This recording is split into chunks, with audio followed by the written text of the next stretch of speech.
Hi friends, welcome to 5 Minutes Tech YouTube channel. Here is Samsung Galaxy S23 Ultra 5G smartphone.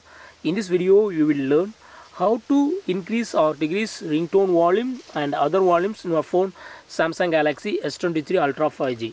First of all, go to settings of your phone here, then go to sounds and vibration, and here select a system sound, and here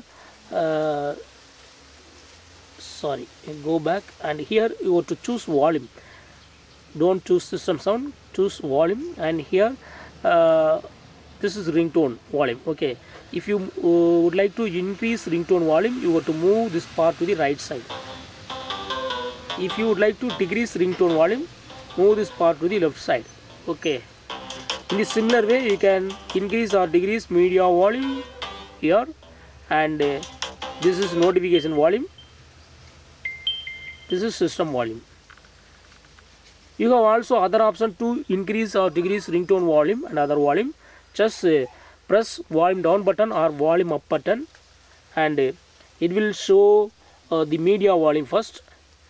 And here select on these three horizontal dots, and here you can adjust all volume. This is system volume, this is notification volume, this is ringtone volume, and this is media volume. In this way also you can increase ringtone volume or decrease ringtone volume and other volumes in your phone Samsung Galaxy S23 Ultra 5G. That's all friends. Thanks for watching. Bye.